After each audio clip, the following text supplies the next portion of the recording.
Welcome to Joyfully Unstoppable, the podcast for women who are ready to succeed without the stress. Whether you are leading a team, a classroom, a boardroom, or your own big, beautiful life, I am so glad you found us. I'm your host, Becky Hamm, executive coach, speaker, and founder of Women Lead Well. Join me each week for straight talk, practical tips, and a dash of encouragement. Hello, friend. I hope you are having a great day. Today, I am so excited to welcome Crystal Dudek on the show. Crystal is a strategic human resources professional with over 20 years of experience helping organizations strengthen their leadership, employee engagement, performance, and workplace culture. Her background spans healthcare, logistics, retail, and transportation, where she's partnered with leaders to improve retention, develop talent, navigate employee relations matters, and support organizational change. Crystal is known for her collaborative leadership style, strong coaching approach, and ability to translate workforce insights into practical solutions that support both people and business goals. Crystal, welcome to the Joyfully Unstoppable podcast. Thank you so much for having me. I'm so happy to be here. Well, and as we get started, I just want to share with our listeners how we connected through LinkedIn. I periodically will reach out to women who follow the Women Lead Well page on LinkedIn to ask about what challenges they're facing or leadership questions that they have that I might use to create podcast episodes. I do this podcast to actually be helpful and meet the needs of the women who listen. And so reaching out through LinkedIn is just a great way for me to get feedback. And when I reached out to you, you had the most thoughtful response. You didn't focus on a challenge that you were facing personally. You focused on employees and their experience of being led and how that impacts retention and employee growth. And so I knew immediately that I wanted you on the podcast because, one, that's a really important topic in and of itself. But two, I want to give voice. I want to promote anyone who puts the needs of the people they lead first. And so thank you for the heart that you bring to leadership. And I am just so excited, so grateful to have you here today. Thank you. Yeah, absolutely. And so, Crystal, you are an HR professional. I am not. So we are going to lean heavily on your expertise today. But first, to start, what brought you into the HR space? What do you find most rewarding about it? I think for me, it's just within HR is loving people, and you want people just to be their best, to, utilize all their skills and resources. You want them to have the best experience within their jobs and within their career. And you just want to make sure that people are valued, that they're rewarded, and that they can grow. Yeah, I think that's fantastic. Particularly people who are new to leadership roles, to be able to focus both on their responsibilities, because a lot of times, like, gone are the days when a manager just managed. Now, oftentimes, managers, directors, even VPs, more senior leaders, they have their own portfolio that they're responsible for, and then they also lead people. And so what can you share with women who are leading teams who are struggling with that balance of the own work that they have to produce and then also cultivating, enriching their team? I think some of the ways to really be balanced is to make sure that you take time out for your care team members and be intentional about the time that you have with them. So that means, scheduling something on the calendar, or maybe you're like going out maybe for coffee, or maybe just kind of talking and walking, but just be intentional about the time that you have with your team and, follow up with them, because your care team members, they're going to want to be heard. They're going to want to be seen. And then also as leaders, you need to make sure that you're taking care of yourself. Making sure that you're taking that time for good self-care, making sure that you have those moments of downtime where you are able to step away from the work and, just be yourself. Having that time for you and remembering you and why you are a leader and give yourselves grace. There's a lot going on. Yeah, I don't know that is a common trait among leaders or women. I would agree wholeheartedly, but I'm only laughing because, yes, that is a growth edge, I think, for a lot of women in leadership roles is grace and releasing Yes. that perfectionism. That's right. So, Crystal, there is so much there to unpack. There is the being intentional about the time that you have with your team members. There is the self-care, and there's grace. Let's unpack those.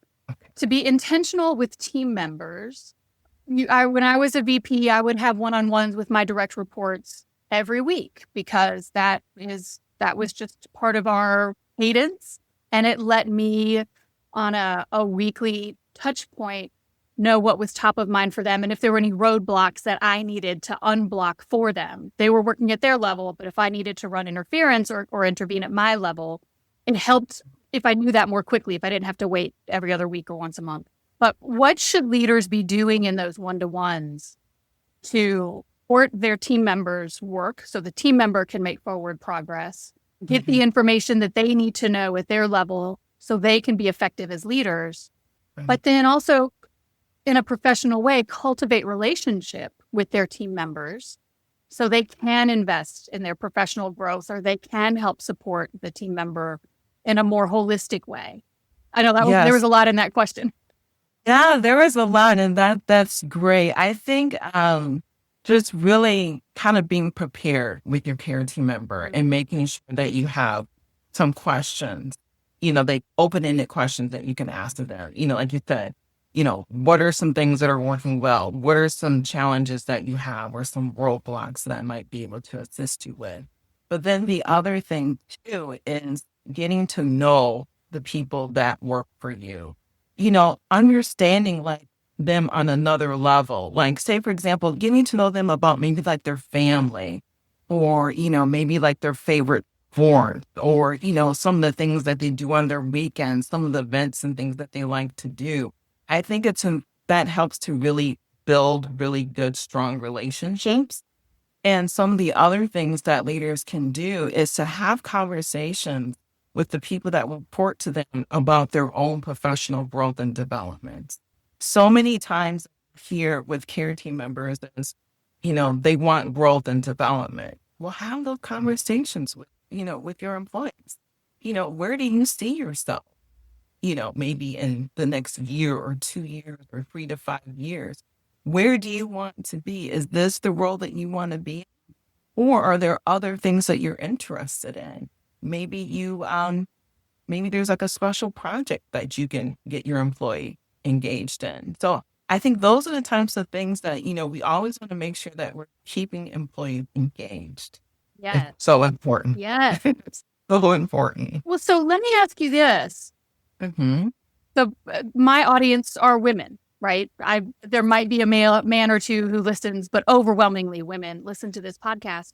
And a challenge that I have heard from several of the women that I coach, and I'll admit I felt this a little bit myself when I was in a position of significant responsibility with a large number of both direct reports and a large team, is how do I cultivate that relationship and express sincere interest in my team without it being too personal? Because it is one thing for a male leader to ask personal questions, counterparts of their.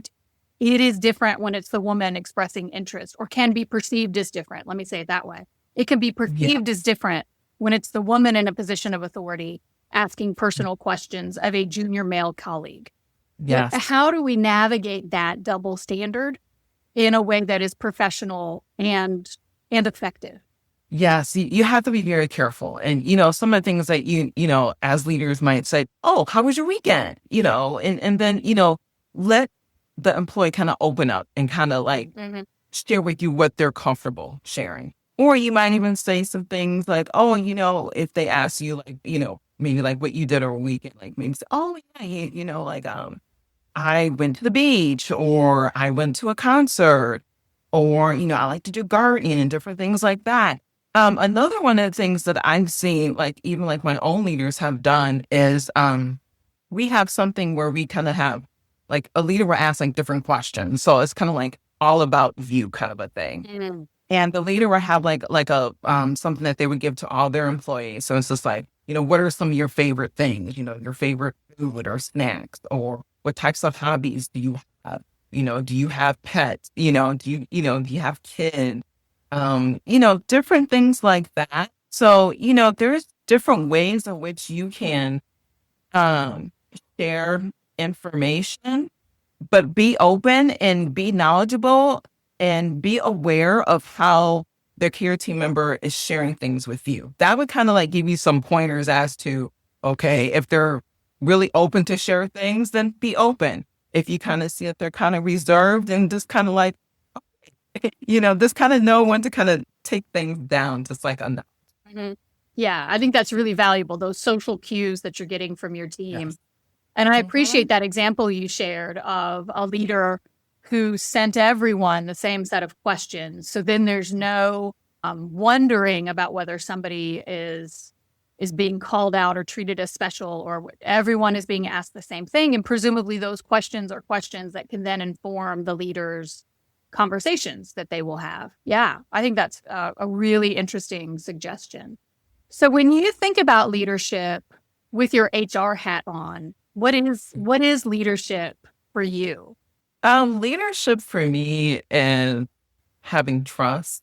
It's really about having set goals, expectations, really setting the tone to bring out the best in others. Integrity, very good leadership skills.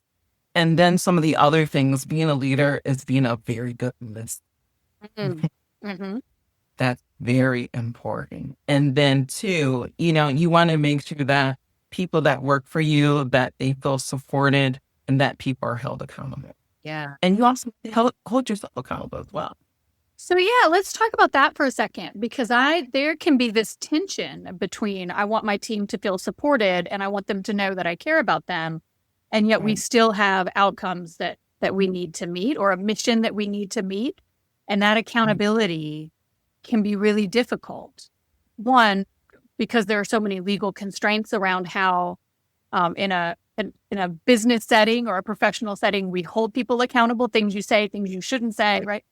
What guidance would you have for leaders who want to hold their team to a high standard, believe in their team's ability to meet that standard, yet there are individuals who aren't meeting that standard?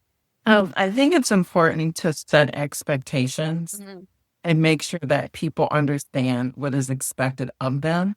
And so people really need to know and understand their roles and, what they need to contribute.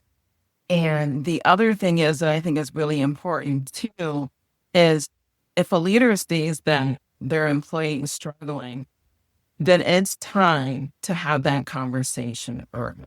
And to say, this is what I've observed. Help me to understand, what you might have done, or why you might have interacted in this way, or how you performed, or different things like that.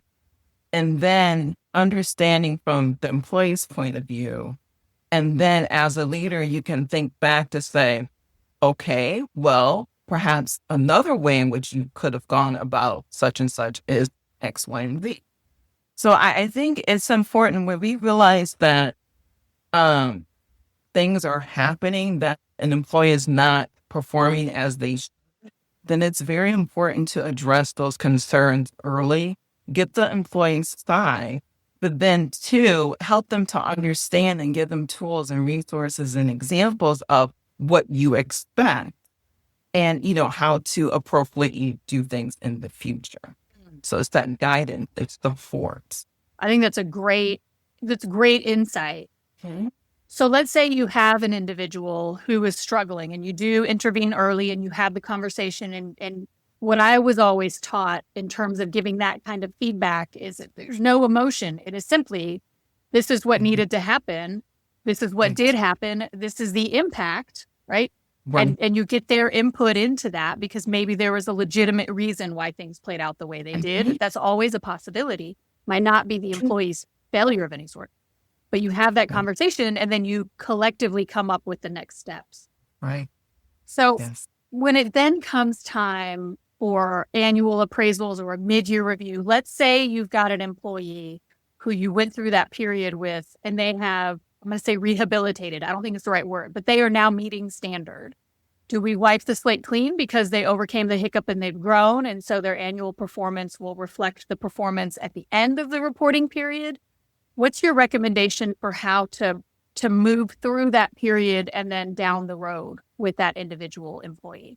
I think one of the things that's very important is if you see any type of improvement, growth, it's important to acknowledge that with the care team member quickly, because then that's going to reinforce that positive behavior. And then even within their evaluation, you might even say, well, talk about like a specific kind of situation that occurred.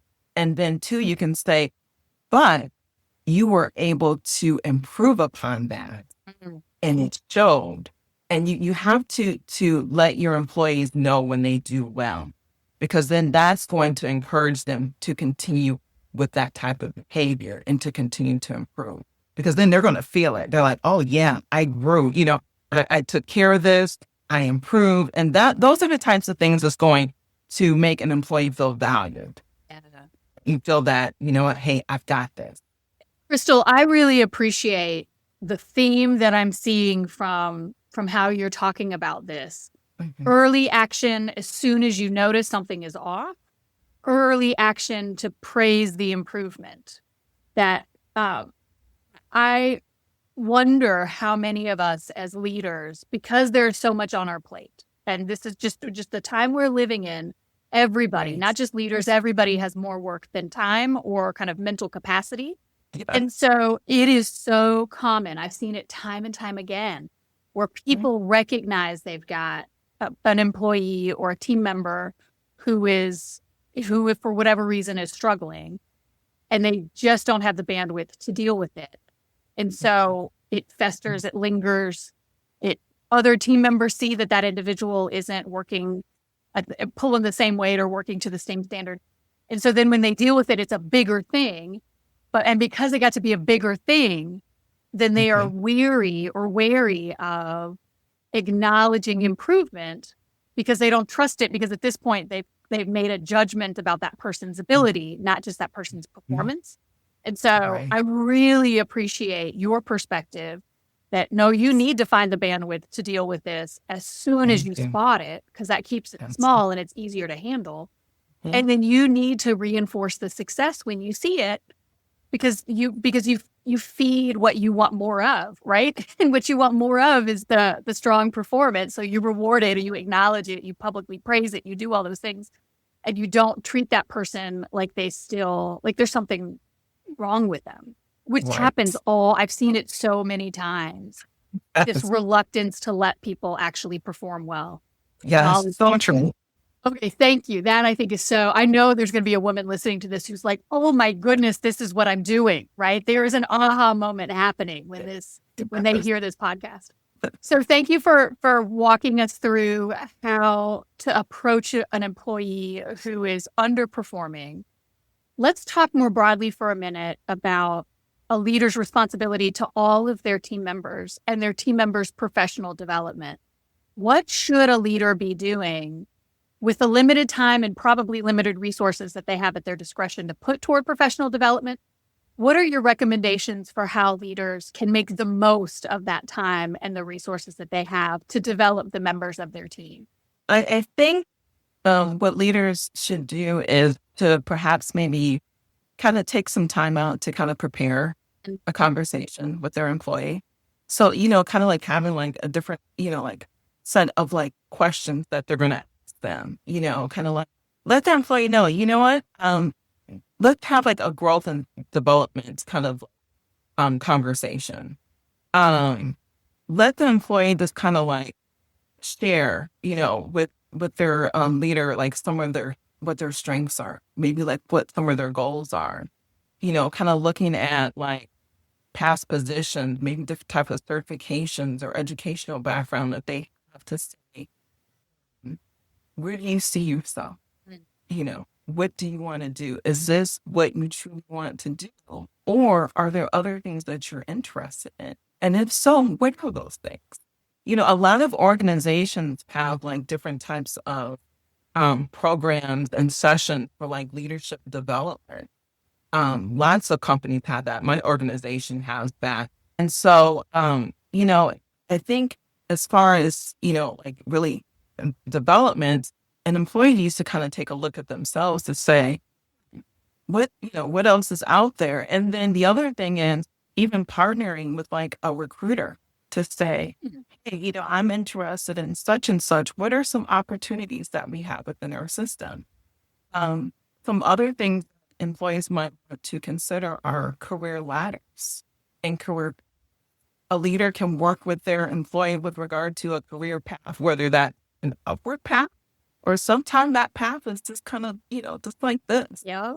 So there's many different ways, like when you kind of think about like growth and development, there's so many different things to do. And, there's a lot of different like forms and, different things that people can kind of fill out to say, well, hey, what are you interested in? What are your strengths? Where do you see yourselves?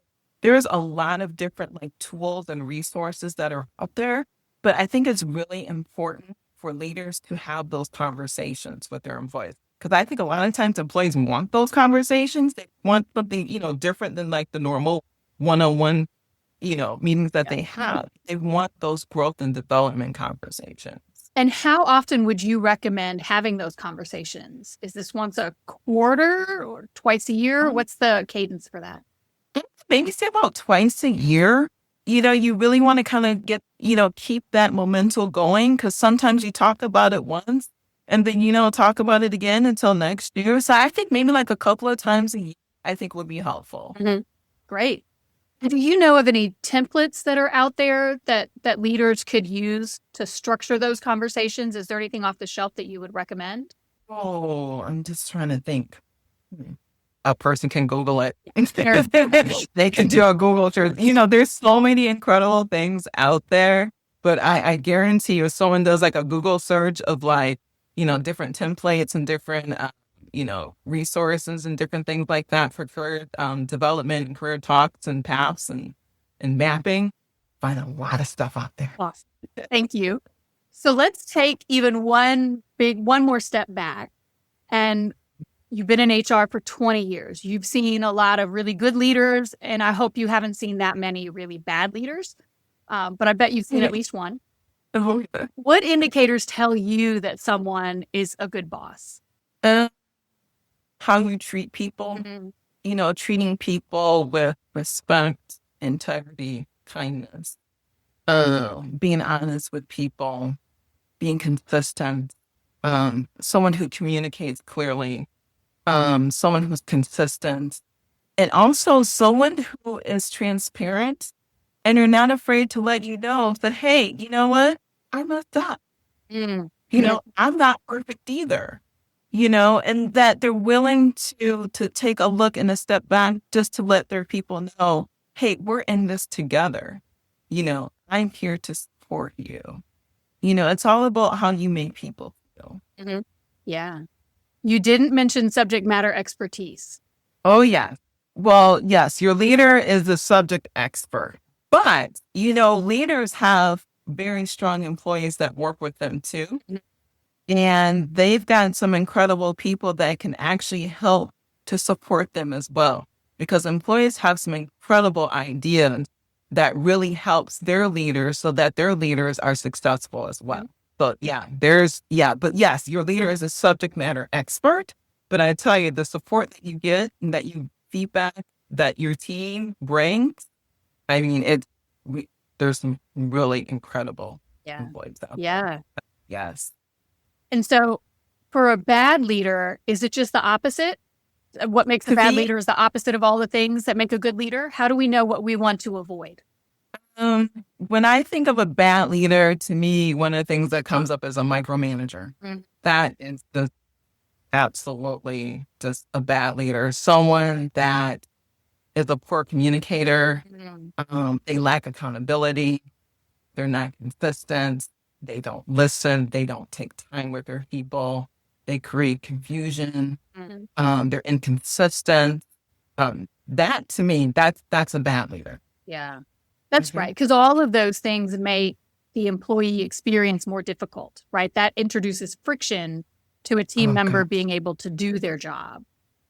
Yes. Okay. I hear you. So last, main question that I've got for you, what are some things that our listeners can do to boost retention on their teams? This has been such a challenge. The job market has been so wild for a couple of years now, and retention is really important. What can listeners do to retain the talent that they already have? I think it really starts with just like the day-to-day experience. We're all in this together. You want to make sure that you're having conversations with your employees, making sure that they understand what's expected of them, setting those expectations, staying connected, making sure that your people feel valued and that they feel that the work that they do has meaning, that there's a purpose, giving people the opportunity to grow, to shine. And even when things are difficult, just always put it as we're in this together. Trust, developing people, being a good listener. And then two, just making sure that your employees are really, you want to utilize your employees' skill sets to the best of their ability. Yes. Because if they feel that their skills are valued and that they're being utilized well, then, those are the types of things they're going to want, people are going to want to stay. Do things that are fun, whether that's, people, maybe you guys have like lunch together or, some things that some departments, even organizations like to do is like community service work together, do things, in the community, do things that kind of bring people together, just even ask the team, said, hey, what are some things that you guys like to do that, we can celebrate each other, celebrate the win. Yeah. Those are the types of things that people need to feel value and let them know, I appreciate you. Even with my own leader, she says to us often, I appreciate you. Be specific about the good things that they do and tell them that.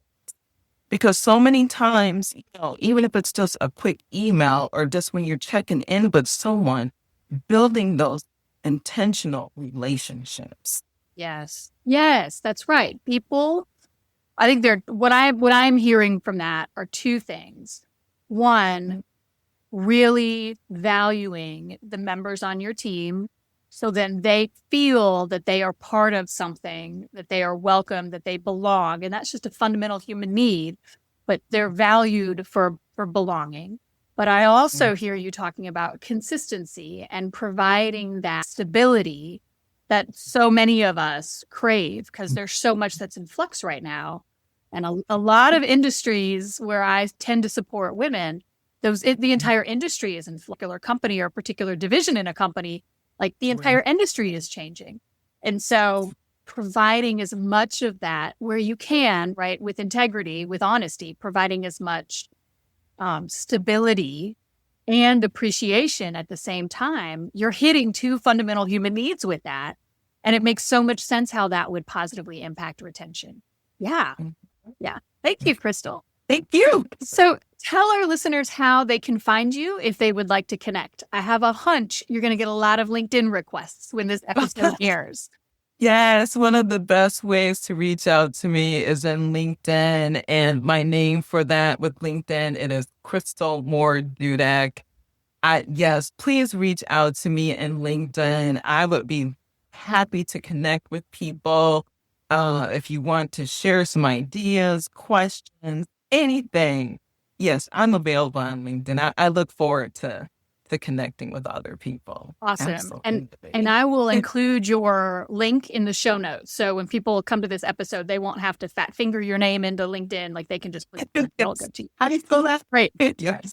Well, Crystal, thank you so much. I have learned a ton in our conversation today. I know the women listening have as well. So I am so glad that when I DM'd you randomly, you had no idea who I was, when I sent you that random DM that you responded. I'm so grateful for your time today. Thank you, thank you, thank you. Thank you so much for having me. And this has been great. So thank you so very much. Great. Now, if this episode spoke to you, I would love for you to share it with a friend. We need more women leading from alignment, not adrenaline. And if you haven't already, please make sure to like and subscribe so you don't miss next week's episode. Remember, joyful, sustainable, and authentic leadership is possible, and you deserve to enjoy every minute of it. Until next time, I'm Becky Hamm, and this is Joyfully Unstoppable.